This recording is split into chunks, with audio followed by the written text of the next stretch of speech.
Gearing up for our return to school, I made a couple of mini books for our students. They featured photos of the teachers as well as images of the children in their class. I thought it was a nice way to welcome them to school. These mini books are very popular with the children. We know kids love all things tiny, and I thought it would be fun to make them a little coloring book. Using Canva to make this coloring book could not have been simpler. I think I did it in less than 5 minutes. So I made another one. This one is all about trees. And because soon we're going to be learning about apples, I made another one. A zine is a little book made using one sheet of paper, a scissors, and your imagination. You could include almost anything in a zine. In this one, I used images from Canva to create a little coloring book for my students. It's really cute and I think they're going to love it. In this video, I'll show you how I did that. Let's get started. Go to canva.com and click Create a Design. Put in the dimensions of your page. I'm using 8.5 by 11 inch paper, but I'm going to have it landscape, so I'm going to have it 11 inches wide by 8.5 inches tall.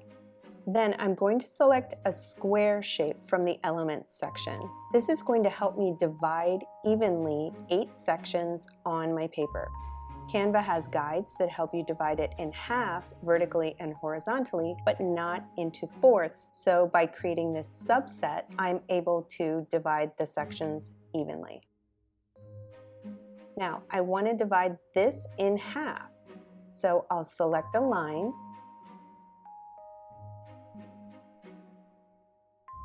change the color just so that I can see it on this field of blue, and I'll slide it over until it clicks into that half position. Boom. I'll extend it up, and then I'll do that again on the other side. Just slide that piece over, add another line,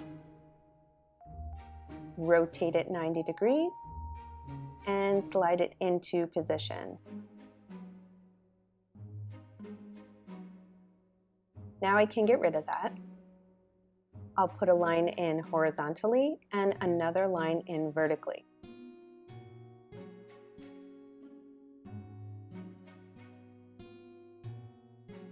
Now I have a visual guide for where I'm going to place my images.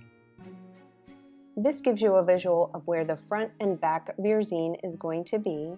The bottom of the page, the images are going to face down, and then they're going to be upside down on the top section.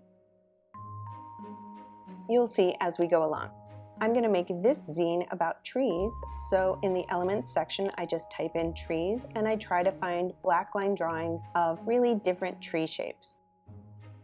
They have so many free images to choose from. And because I'd like this to be a coloring book, I'm going to choose these black line images. On the top half of the paper, I want my images to be reversed or flipped. So you can either rotate them 180 degrees or you can use the flip tool. I'm going to fill all the other fields with images of trees.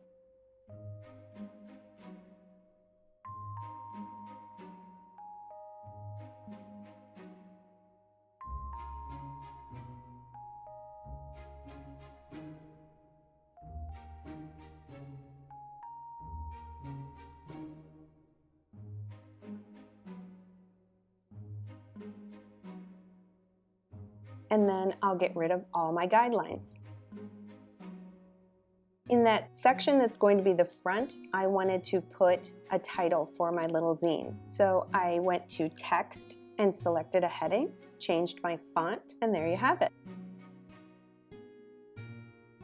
We're going to download it as a PDF.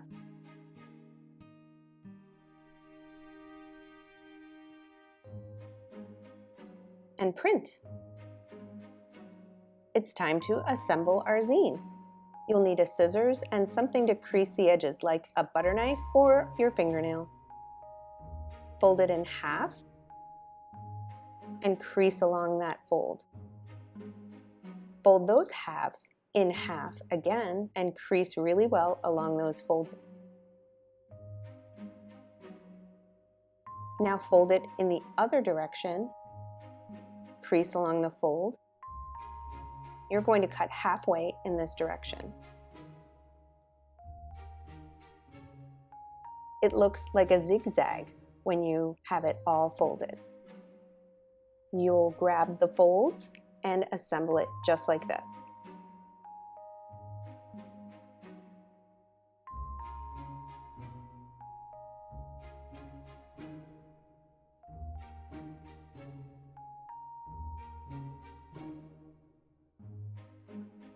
Here's the little apple zine that I made. This one is a little bit different because I wanted to teach something as well as have it be a fun coloring book.